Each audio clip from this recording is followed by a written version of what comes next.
والصلاة والسلام على سيد المرسلين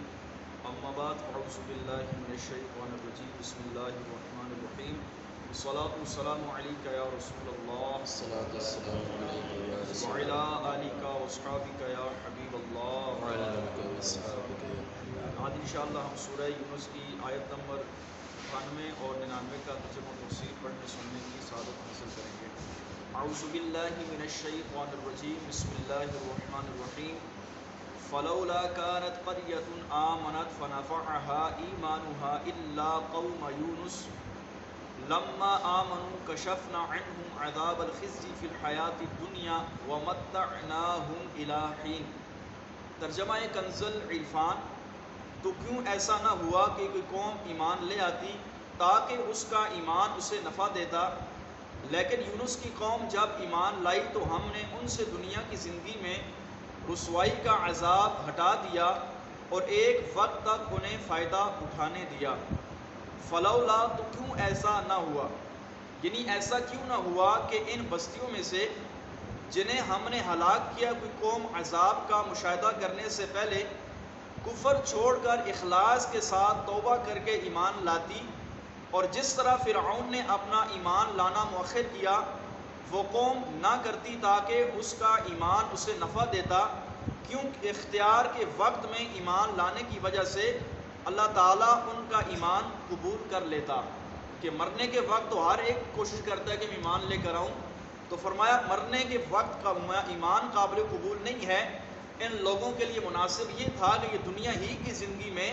مرنے سے پہلے اللہ تبارک و تعالیٰ کی ذات پر ایمان لے آتے۔ الا قوم یونس، لیکن یونس کی قوم، حضرت یونس علیہ السلام کی قوم کا واقعہ یہ ہے کہ یہ لوگ موصل کے علاقے مینا میں رہتے تھے اور کفر و شرک میں مبتلا تھے۔ اللہ تبارک و تعالیٰ نے حضرت یونس علیہ السلام کو ان کی طرف بھیجا، آپ نے انہیں بت پرستی چھوڑنے اور ایمان لانے کا حکم دیا۔ ان لوگوں نے انکار کیا اور حضرت یونس علیہ السلام کی تکذیب کی۔ آپ نے انہیں اللہ کے حکم سے عذاب کے نازل ہونے کی خبر دی۔ ان لوگوں نے آپس میں کہا کہ حضرت یونس علیہ السلام نے کبھی کوئی غلط بات نہیں کہی، جو بات بھی کرتے ہیں سچ اور حق بات کرتے ہیں۔ دیکھو اگر وہ رات کو یہاں رہے جب تو کوئی اندیشہ نہیں، اگر انہوں نے رات یہاں نہ گزاری تو سمجھ لینا کہ عذاب آ جائے گا۔ یعنی یونس علیہ السلام نے اسی بستی میں رات گزاری تو پھر کوئی معاملہ نہیں ہے، اگر یونس علیہ السلام رات کو یہاں سے رخصت ہو گئے تو پھر سمجھ لینا کہ عذاب آئے گا۔ جب رات ہوئی تو حضرت یونس علیہ السلام وہاں سے تشریف لے گئے اور صبح کے وقت عذاب کے آثار نمودار ہوئے۔ آسمان پر سیاہ یعنی کالے رنگ کی ہیئت ناک بارش آئی، بہت سارا دھواں جمع ہوا اور تمام شہروں پر چھا گیا۔ یہ دیکھ کر ان کی قوم کو یقین ہو گیا کہ عذاب آنے والا ہے۔ انہوں نے حضرت یونس علیہ السلام کو تلاش کیا، لیکن آپ علیہ السلام کو بستی میں موجود نہ پایا۔ اب انہیں اور زیادہ اندیشہ ہوا تو وہ لوگ اپنی عورتوں، بچوں اور جانوروں کے ساتھ جنگل کی طرف نکل گئے۔ موٹے کپڑے پہن کر توبہ و اسلام کا اظہار کیا۔ شوہر سے بیوی اور ماں سے بچے جدا ہو گئے۔ سب نے بارگاہ الہی میں گریہ اوزاری شروع کر دی اور عرض کرنے لگے جو دین حضرت یونس علیہ السلام لائے ہیں ہم اس دین پر ایمان لاتے ہیں۔ چنانچہ انہوں نے سچی توبہ کی اور جو جرائم ان سے ہوئے تھے انہوں نے ان کا ورد کیا، یعنی ان کو دہرایا، پرائے مال واپس کیے، حتیٰ کہ ایک کا دوسرے کا ایک پتھر یا کسی کی بنیاد میں جو لگا دیا گیا تھا وہ بنیاد اکھاڑ کر وہ پتھر نکال کر اپنے دوسرے بھائی کو واپس کر دیا۔ یعنی ایک کی دیوار میں اگر کسی دوسرے کا پتھر بھی لگا تھا، ایسی توبہ کی وہ پتھر دیوار توڑ کر اس کو نکال کر واپس کیا۔ اللہ تعالیٰ سے اخلاص کے ساتھ مغفرت کی دعا کی۔ کیسا پروردگار عالم نے ان پر رحم کیا کہ ان کی دعا قبول فرمائی اور ان لوگوں سے اپنا عذاب اٹھا لیا۔ اس مقام پر ایک سوال یہ پیدا ہوتا ہے کہ قرآن پاک میں اللہ تعالیٰ نے فرعون کے بارے میں ذکر کیا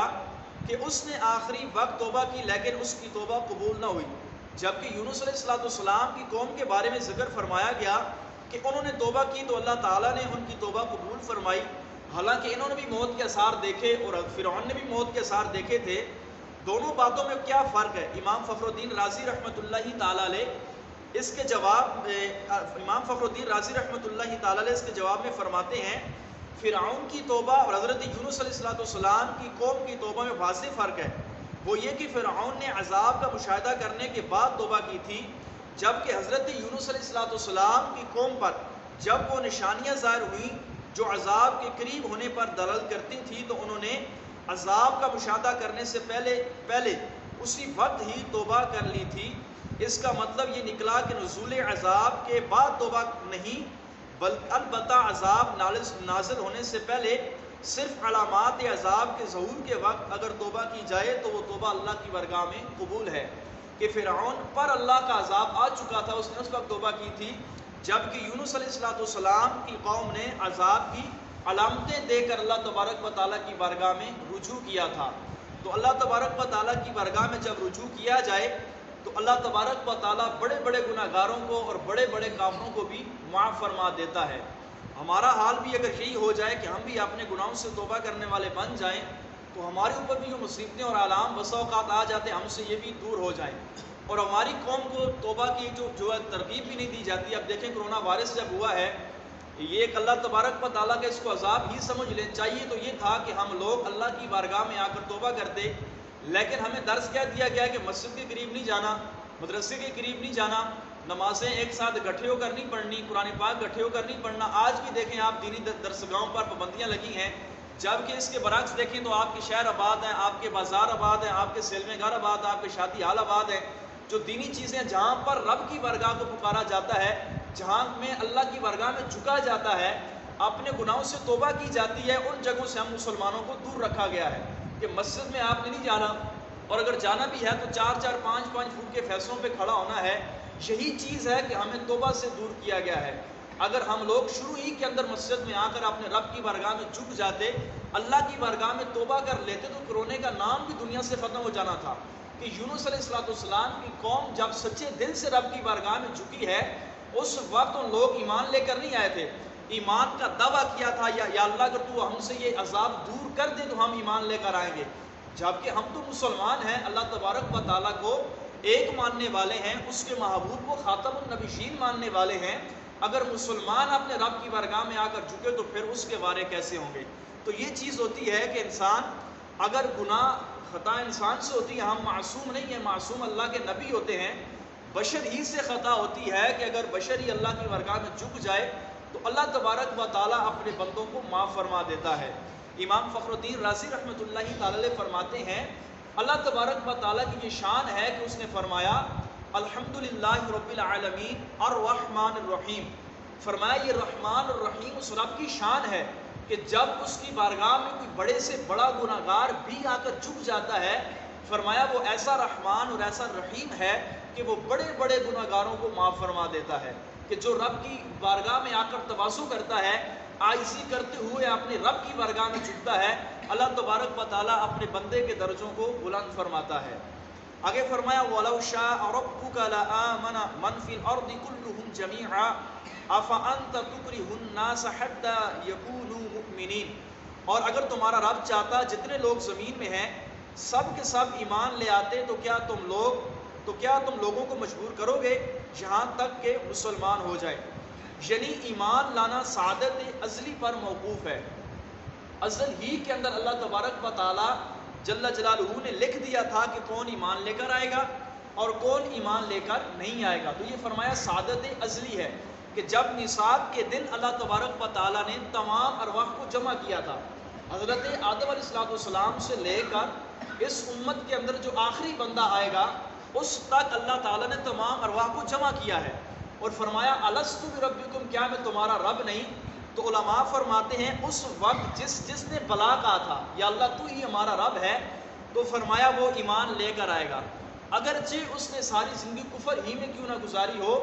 فرمایا اس وقت جس کی زبان پر بلا جاری ہوا تھا یا اللہ کیوں نہیں تو ہی ہمارا رب ہے، تو فرمایا وہ ایمان لے کر لازمی آئے گا۔ اور جس نے اس وقت خاموشی اختیار کی تھی، انکار کیا تھا، فرمایا دنیا کا وس لگا لو، اس نے کفر پر ہی قائم رہنا ہے۔ تو فرمایا ایمان لانا یہ ازلی سعادت ازلی پر موقوف ہے۔ ایمان وہی لائے گا جن کے لیے توفیق الہی شامل حال ہو۔ اس آیت میں سیدی عالم صلی اللہ علیہ وسلم کو تسلی دی گئی ہے کہ آپ چاہتے ہیں کہ سب ایمان لائیں اور رائے راست اختیار کریں، لیکن آپ کی خواہش و کوشش کے باوجود بھی جو لوگ ایمان سے محروم رہ جاتے ہیں ان کا آپ کو غم ہوتا ہے، تو آپ کو اس کا غم نہیں ہونا چاہیے، کیونکہ ازل سے جو شکی ہے وہ ایمان نہیں لائے گا کہ جب بچہ ماں کے پیٹ میں 40 دن گزار لیتا ہے، جب اس کے جسم میں روح پھونک دی جاتی ہے، تو حدیث پاک کا مفہوم ہے، نبی پاک فرماتے ہیں ایک فرشتے کی اللہ تبارک و تعالیٰ ڈپٹی یہ لگاتا ہے کہ وہ فرشتہ اس نے دنیا میں کتنا عرصہ گزارنا ہے، کتنا اس نے رزق کھانا ہے، کتنا اس نے پانی پینا ہے، دنیا کی کتنی اس نے ہوائیں لینی ہے، وہ سب کچھ فرشتہ اس کے بارے میں لکھ دیتا ہے۔ اور آخر میں سرکار فرماتے ہیں یہ بات بھی لکھ دی جاتی ہے کہ یہ بچہ دنیا میں نیک بخت ہوگا یا بد بخت ہوگا، اس نے مسلمانی میں زندگی گزارنی ہے یا کفر کی طرف لوٹنا ہے۔ تو فرمایا شکی ہو یا ایمان لائے، ہر چیز فرشتہ اس کے بارے میں لکھ دیتا ہے کہ اس نے دنیا میں کیسے رہنا ہے، شکی یعنی بدبخت ہو کر رہنا ہے یا نیک بخت ہو کر رہنا ہے۔ تو اللہ تبارک و تعالیٰ دنیا میں آنے سے پہلے ہی اپنے بندے کے بارے میں لکھ دیتا ہے۔ لیکن ہاں اب ذہن میں یہ سوال پیدا ہوتا ہے کہ جب رب نے میرے بارے میں لکھ دیا تو اب نیکیاں کرنے کی کیا حاجت؟ نبی پاک کی بارگاہ میں بھی صحابہ کرام یہ حدیث پاک لے کر آئے تھے کہ یا رسول اللہ اگر ہمارے بارے میں لکھ دیا گیا ہے ہم نیک بخت ہیں یا بد بخت ہیں تو اب نیکیاں کس چیز کی؟ تو نبی پاک علیہ السلام نے ارشاد فرمایا تھا، میرے آقا مولا نے فرمایا کہ تم نے اللہ کی عبادت کرنی ہے، اپنے رب کی بارگاہ میں جھکنے سے پیچھے نہیں ہٹنا، اپنے رب کی بارگاہ میں انسان کو دعا کرتے رہنا چاہیے۔ فاروق اعظم رضی اللہ عنہ کے بارے میں آتا ہے کہ آپ اللہ تبارک و تعالیٰ کی بارگاہ میں یہ دعا کرتے تھے کہ یا اللہ اگر تیری بارگاہ میں بد بخت ہوں تو مجھے نیک بخت کر دے۔ جس رب نے ہمیں شکی لکھا ہے تو وہ رب ہمیں نیک بخت کرنے پر بھی قادر ہے۔ تو آپ دعا فرماتے تھے یا اللہ اگر تیری بارگاہ میں نیک بخت ہوں تو مجھے بد بخت ہوں تو مجھے نیک بخت تو کر دے۔ تو آگے فرمایا افانت تکرہ الناس، تو کیا تم لوگوں کو مجبور کرو گے؟ یعنی اے حبیب صلی اللہ علیہ وسلم آپ کو یہ روا نہیں کہ لوگوں کو ایمان قبول کرنے پر مجبور کرے، کیونکہ ایمان تصدیق اور اقرار کا نام ہے، اور کسی چیز پر جبر اور زبردستی کرنے سے تصدیق قلبی حاصل نہیں ہوتی۔ معلوم ہوا کہ کسی کو جبراً مسلمان بنانا درست نہیں ہے کہ ہم فقط اسلام کی تبلیغ کر سکتے ہیں، جبراً زبردستی ہم کسی کو مسلمان نہیں بنا سکتے۔ تو فرمایا ایمان توفیق الہی کا نام ہے، جس کو اللہ تبارک و تعالیٰ توفیق عطا فرمائے گا وہی ایمان لے کر آئے گا۔ اور اس آیت کریمہ سے ایک بات یہ بھی ثابت ہوئی ہے کہ نبی پاک صلی اللہ علیہ وسلم کو اپنی امت سے بے حد محبت ہے، کہ سرکار دو عالم علیہ السلام ہر وقت رنجیدہ رہتے تھے، غمگین رہتے تھے کہ ان لوگوں کو میں اسلام کی دعوت دیتا ہوں لیکن یہ اسلام کی دعوت قبول نہیں فرماتے۔ نبی پاک کی یہ خواہش تھی کہ میری امت کے اندر ایک بھی کافر نہ رہے، سارے کے سارے ایمان لے کر آئیں۔ جیسے ایک باپ کی خواہش ہوتی ہے کہ میرا ایک بیٹا بھی بیکار نہ ہو، سارے کے سارے پڑھے لکھے ہوں، نیک ہوں، کسی نوکری کے اندر ہوں، تو یہی خواہش اللہ کے محبوب علیہ السلام کی تھی کہ میرا ایک امتی بھی کافر نہ ہو، سارے کے سارے مسلمان ہو جائیں۔ کہ نبی پاک علیہ السلام اس بات کو روا نہیں سمجھتے تھے کہ میرا امتی ہو کر جہنم کے اندر چلا جائے۔ تو پھر اللہ تبارک و تعالیٰ نے فرمایا محبوب آپ غمگین نہ ہوا کریں، آپ غم نہ کھائیں، جو ازل سے شکی بدبخت ہے اس نے بدبخت ہی رہنا ہے، جس کے حق میں ایمان ہے محبوب اس نے اسلام ضرور قبول کرنا ہے۔ اللہ تبارک و تعالیٰ کی بارگاہ میں دعا ہے اللہ تعالیٰ ہم سب کے ایمان کو، اسلام کو سلامت فرمائے، آمین بجاہ النبی الامین صلی اللہ علیہ وسلم۔